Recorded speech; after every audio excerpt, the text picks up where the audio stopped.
जय हिंद। स्टडी बसेरा की नई वीडियो में आप सभी का हार्दिक हार्दिक स्वागत है। चलिए स्टार्ट करते हैं आज का सेशन पर नए तो चैनल को सब्सक्राइब कर लीजिएगा और वीडियो अगर पसंद आता है वीडियो को लाइक और शेयर भी करते चलिएगा। और इंस्टाग्राम आईडी भी सेम नेम से स्टडी बसेरा नेम से ही, इसे भी आप लोग फॉलो कर लीजिएगा। चलिए आज का जो पहला प्रश्न है, गीता रहस्य किसकी रचना है? Option A Lala Lajpat Rai, option B Bal Gangadhar Tilak, option C Ved Vyas, option D Mahatma Gandhi. तो इस प्रश्न का सही जवाब हो जाएगा ऑप्शन बी बाल गंगाधर तिलक। गीता रहस्य जो पुस्तक है बाल गंगाधर तिलक की रचना है। चलिए देखते हैं नेक्स्ट क्वेश्चन। नेक्स्ट है, सातवाहन वंश की स्थापना किसने की थी? Option A Hala, option B Susharma, option C Simuk, option D Yajnashri Satakarni. तो इस प्रश्न का सही जवाब हो जाएगा ऑप्शन सी सिमुक ने सातवाहन वंश की स्थापना की थी। यानी कि सिमुक जो है सातवाहन वंश का पहला राजा है। तो सातवाहन वंश का अंतिम राजा कौन सा है, यह प्रश्न बनता है। तो सातवाहन वंश का अंतिम शासक यज्ञश्री सातकर्णी अंतिम राजा है। और सातवाहन वंश का सबसे प्रतापी राजा जिसके समय जिसने कि बहुत सारे अपने क्षेत्र की सीमा को बढ़ाया था, तो वो था गौतमीपुत्र सातकर्णी। और सातवाहन वंश का प्रतापी राजा तो हो गया गौतमीपुत्र सातकर्णी। तो क्वेश्चन और एक बनता है, सातवाहन वंश का योग्य शासक कौन सा है? तो योग्य शासक ये ऑप्शन ए में देख रहे हैं, ये नाम है हाल। ये है सातवाहन वंश का योग्य शासक।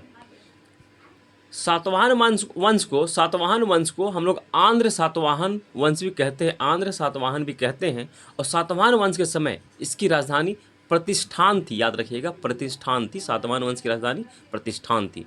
चलिए यहाँ इंपॉर्टेंट पॉइंट हम लोगों ने देखा। चलिए देखते हैं नेक्स्ट क्वेश्चन।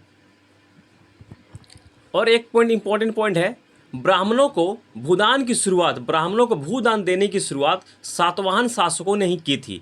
परंतु सबसे ज़्यादा ब्राह्मणों को भूदान कब मिला था? गुप्त वंश के समय सबसे ज़्यादा भूदान मिला था। भूमि का दान, भूदान मतलब भूमि का दान।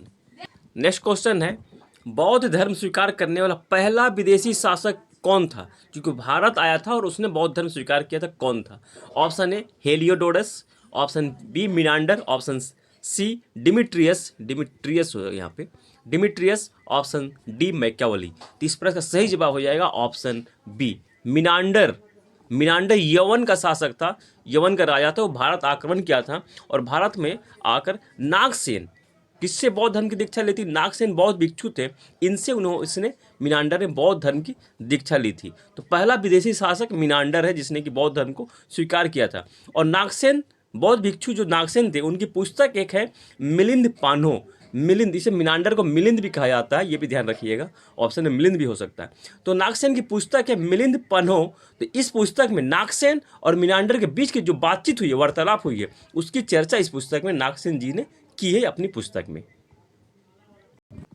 मिनांडर कहाँ का शासक था? तो यवन का, ये भी ध्यान रखिएगा, यवन का शासक था मिनांडर। चलिए देखते हैं नेक्स्ट क्वेश्चन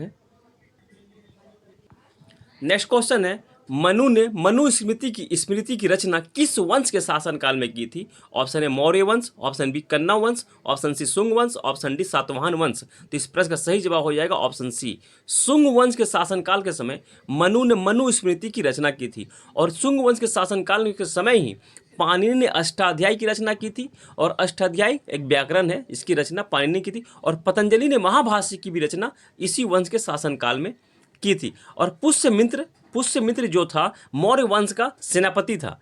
पुष्यमित्र इसे संस्थापक, शुंग वंश का संस्थापक पुष्यमित्र शुंग था। अब पुष्यमित्र मौर्य वंश का सेनापति था जिसने अपने अंतिम राजा, मौर्य वंश के अंतिम राजा वृद्धरथ की हत्या करके शुंग वंश की स्थापना की थी पुष्यमित्र शुंग ने। और पुष्यमित्र शुंग के समय ही दो विदेशी शासकों ने आक्रमण किया था, जिसमें थे डिमिट्रियस और मिनांडर। इन दोनों यवन शासक थे, दोनों ने इस पर आक्रमण किया था। और वृद्धरथ के समय में ही कलिंग मगध से अलग हो गया था। उस समय कलिंग का राजा था खारवेल, और खारवेल ने पुष्यमित्र शुंग को अपने युद्ध में हरा दिया था। चलिए देखते हैं नेक्स्ट क्वेश्चन।